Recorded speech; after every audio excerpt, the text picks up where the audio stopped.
It's like a fucking train. It hits like a fucking train. Fucking train. It's like Hugh Hefner bought a train. You know? It's a fucking train. Oh, God. Oh, God. It's like Thomas the Tank Engine went to an orgy, you know? A fucking train. Do, do, do, do, do, do, do. Do, do, do, do, do. I'm upset that you know that much of that that intro. Yeah, because we always listen to the Bonfire crossover. The what? The mix, like the mashup when it's like Thomas the Train and Childish Gambino's Bonfire. Oh, yeah. So I've just heard it too much. I like Thomas the Dank Engine. That's so stupid. It's so stupid. It's so funny. I like it a lot. Another fucking train. The kids on their way back home from Hogwarts after they've all hit puberty. Yeah. After, like, Prisoner of Azkaban. No, their first year on their way back. Jesus, that's dark. I mean, I don't know how English kids do That's true.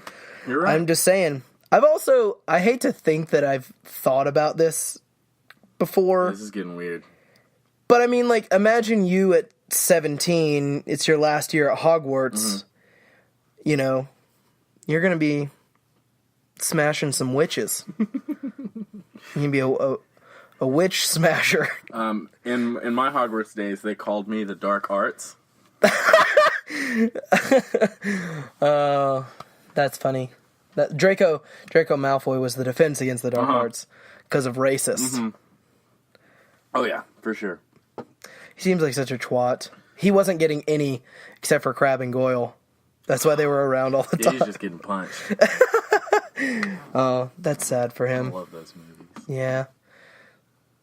Hey, we're back. Yeah, welcome to the Sad Bois. It's been a couple weeks, so let's explain. I had strep last week. Yeah, that's about it. Well, no, the week before that, you were having some shit, so that's why we didn't record. Oh, yeah, I was sad. Yeah, you were sad. So we took a little break. I've been real sad lately. But we have been working on shit. Yeah, that's also another thing, too. It's like we were just like getting ready for Spooktober. October. I don't want to call it. Call it Gabe-tober. I'll call it Gabe-tober, but I won't say what you said. You won't say Spooktober, but you'll say Gabe-tober? That's worse. Is it? Yes. I just was saying it. Is implying that I am a spook. I was just saying it because you told me to say it. I told you. Which I shouldn't do. Too. I shouldn't do. Also, do you remember that tweet? I DM'd it to you, and there was this girl that tweeted, "It's almost October. I'm about to be maximum spook." And I just saw, you didn't respond to the DM, I just saw your response. I just quoted it and was like, should someone tell her? And then she texted me about it, and she was really nice, and she apologized, and I was like, you? Like, it was a joke. Like, you don't have anything to apologize for. It just made me laugh really hard. Yeah, it was funny. But yeah, welcome to Halloween. All month. All month it's Halloween. It's the 1st of October when you're listening to this. Well, that might not be true. It's the 1st of October that this episode is dropping. Yes. That's right. There you go. Yeah. There you go. But yeah, we got that new fucking creepy-ass intro. Yes, how about that? Shout out to Nathan Mill. He did that shit again. Thank you, Nathan Mill. Thanks, Nathan. It really is so cool. We've listened to it about 15 times. I just want that to be our intro now. It's just scary. It is kind of weird. I like it. I dig it a lot, but we're only going to use it 4 times. Yeah. Well, until next year. Yeah. That's true. If we're still doing this. I'm sure we might be. If the apocalypse hasn't started, though. Yeah, because I'm eating you. If the apocalypse started, I would stay as far away from Gabe as I could. No, I'll find you. And I will eat you. It just makes me uncomfortable, you know? It's so that you'll always be close to me for about 2 hours. Why don't... then why don't we just survive together? You know? I am gonna survive. If you get hungry, I can just cut a little slice off. Oh no. You want the whole thing? I want the whole thing. Oh, that makes me sad. Sorry, dude. I don't make the rules. I just enforce them. If you guys remember the apocalypse episode, the zombie apocalypse, I feel like I have a pretty detailed plan, so I don't know why Gabe would forfeit that. It's clearly so that I don't starve. I've told you this. Why else would I? But we would survive. With the plan in place that I have, there would be enough food. Just because you've been eaten doesn't mean your plan is not still around. I didn't tell all of my plan. That's fine. On the episode. I can figure it out. You probably could. It's not gonna be that hard. It just involves me sitting in a closet, crying and eating dry ramen. So it's just like high school. It's just like Except now the closet is a physical closet. You know what? It's 2018. Those jokes should die. Like you're going to in the zombie apocalypse after I eat you. Yes. After I eat you. What?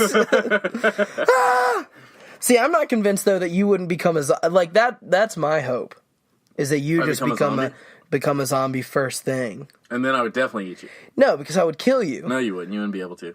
Why? Too emotional. I would be able to kill you. You would not. You don't think so? No, you'd be so sad. You would cry a lot. You'd never be the same. I wouldn't be the same. That's for sure. I don't think you could do it.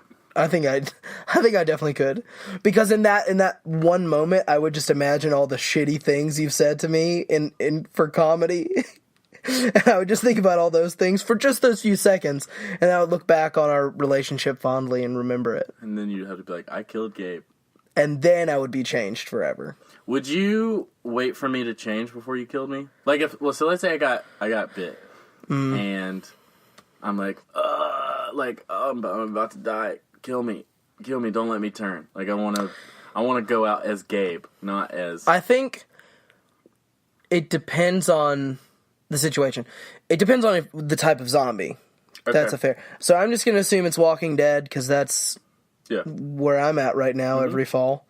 So I'm going to assume it's Walking Dead, and I'm going to assume that you can go to sleep, and I have a 3 to 8 hour window to just stab your head.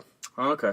So I would just do that. I would let you die of natural fever, and then just... You let me suffer? Shink. If you wanted me to kill you, I would... I asked you, I was like, Parker, please, do this for me. I don't think you would. I would. I don't think you could. I would. I would, because you asked. That's fair. And you know what they say, you just ask and you shall receive. Yeah, for a long time... Never mind.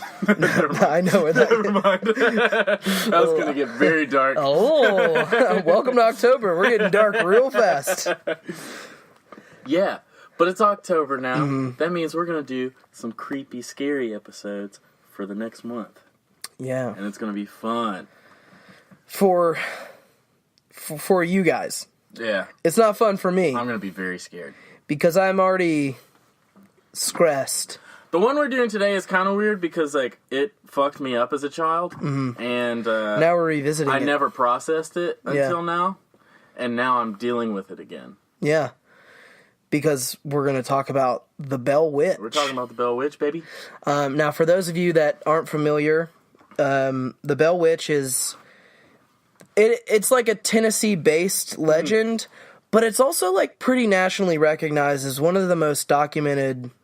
horror, like, ghost, poltergeist, whatever you want to call hauntings, in American history, at least. Which is super weird, because it's, like, very well documented, and they're, like, you know, it's like, this is the story, but also there are so many other stories about, like, how it happened. Yeah. But we're going to be telling the, like... historical... official... Yeah, quote-unquote, version. Real...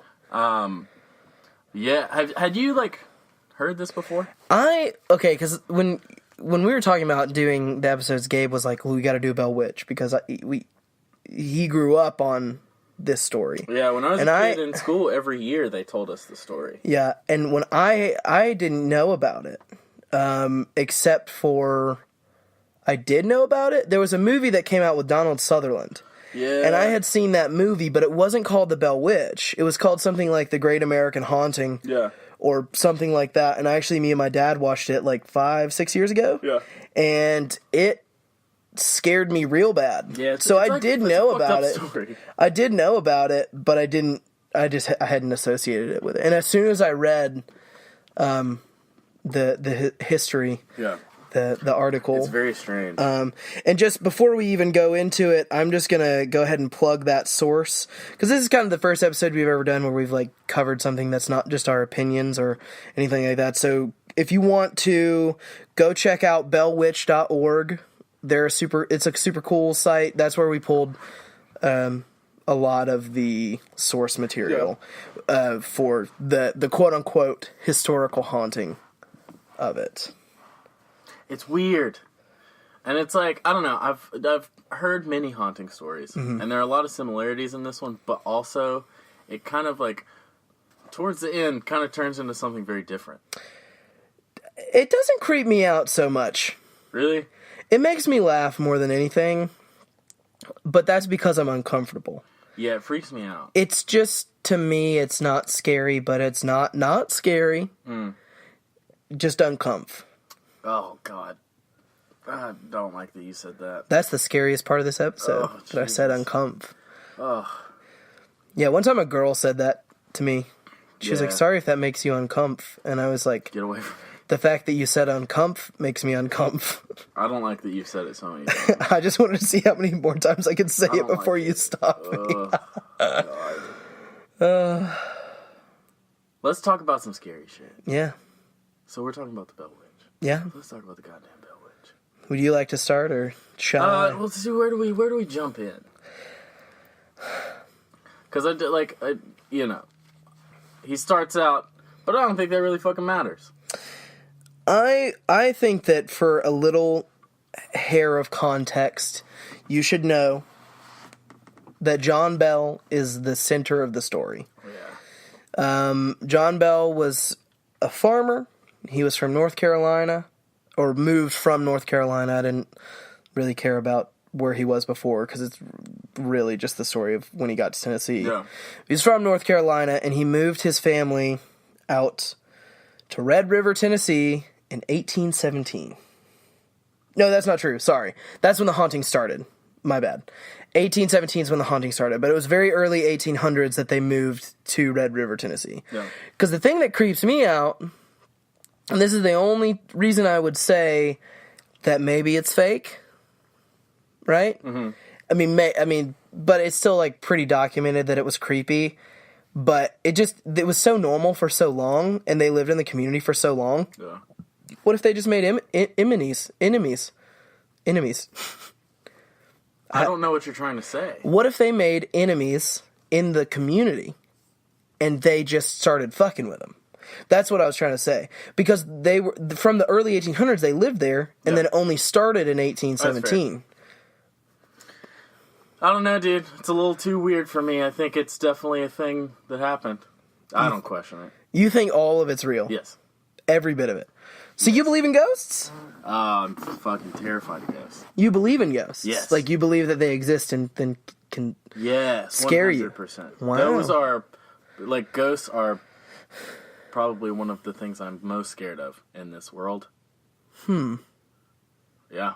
What's behind you? A towel. Yeah. That's a weird one. Okay, but they moved to Tennessee. Mm-hmm. They're doing their thing. Mm-hmm. They have some kids. I want to say it's like... Three children. Elizabeth in 1806, Richard in 1811, and Joel in 1813. So, we're jumping right in. It's 1817, and John Bell is just chilling in the cornfield. Just doing his job. Smoking a little reef out of a corn cob pipe.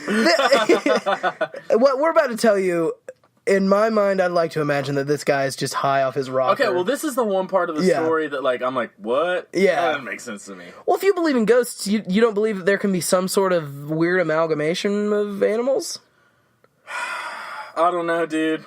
It's weird. The question that I want to know is, did a dog fuck a rabbit, or did a rabbit fuck a dog? So he's in the cornfield, and he notices that there's this animal just, like, sitting in one of the rows. Just, like, hanging out in the cornfield. And the way that it's described is that it had the body of a dog and the head